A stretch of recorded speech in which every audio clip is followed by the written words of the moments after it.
Hey, what's up guys, it's Jonathan and welcome back to the final episode of Battle of the Portraits, where we're taking the best of the best, the winners from the previous videos, and we're putting them head to head. If you haven't caught up on the series, make sure you watch the playlist, look at that, catch up, that way you know what it's all about, how I chose the winners, and of course the rules of the contest. In this video we have the OnePlus 5T, no that's sexy, the Google Pixel 2 XL, it's a panda, and the Galaxy Note 8, noted, going head to head in an epic standoff on who has the best portrait mode. So we don't really need to cover specs. No specs. Because we've already covered that in previous videos. So let's just go ahead and dive into the sample images, see what our eyeballs can find, and get ourselves a winner. As a reminder, and just to be clear, we're only looking at how well each phone was able to separate the subject from the background without error, not necessarily the quality of the image. So with that being said, let's take a look at the first photo. In this picture here, it's an indoor image with an extremely bright background. Starting with the Google Pixel 2 XL, it failed to blur out the spot between my right arm and torso, and both galvanized metal crates in the background are also in focus. The OnePlus 5T messed up slightly on my right knee and slightly on my right arm. Finally, the Note 8 was able to get the spot between my right arm and torso, but not the rest of the metal crate.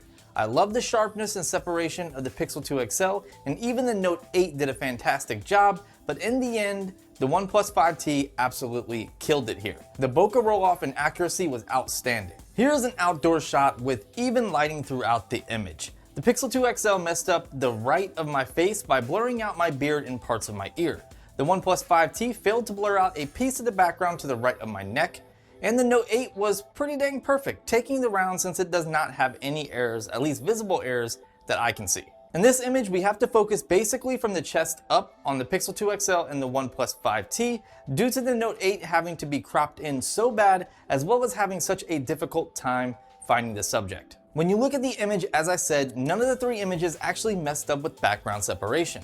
That being said, the Pixel 2 XL will take this just based on the intensity of the background separation and how well it brings out the subject. This is an image from the side in a very well lit area. The Pixel 2 XL messed up the right side of face that is farthest from the camera. I understand why it would blur this area out, but considering it's very blotchy and how it blurred it out, I think it was an error. All three phones messed up the front part of the subject's hair. The OnePlus 5T failed to blur out the background to the right of the subject's neck. The Note 8 is not the best looking image, but in terms of foreground and background separation, it definitely did the best without showing any errors. So the winner goes to the Note 8 for this picture. This image was a bit tough to measure. On first look, they all look pretty well even.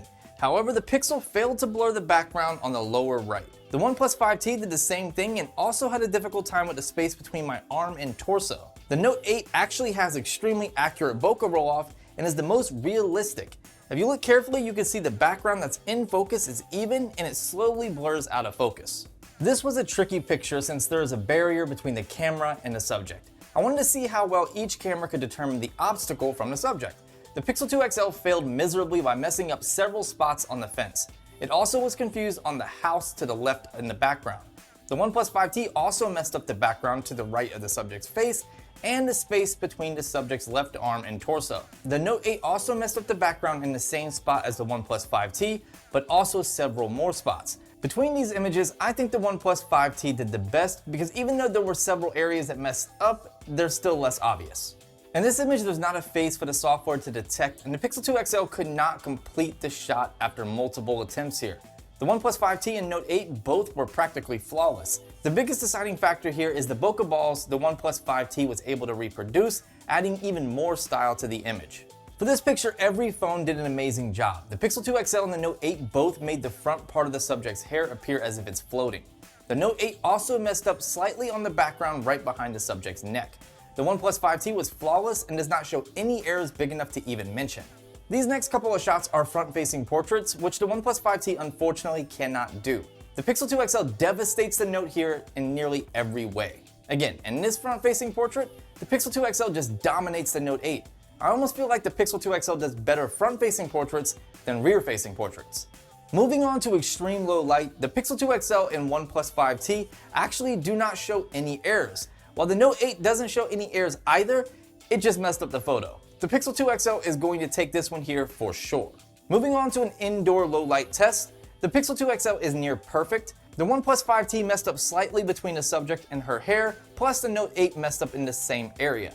Even though these areas are hardly noticeable, there is no denying the Pixel 2 XL smashed it here and simply looks the best. That being said, that brings us to our winner. The Google Pixel 2 XL scored a 5, the OnePlus 5T scored a 4, and the Note 8 scored a 3.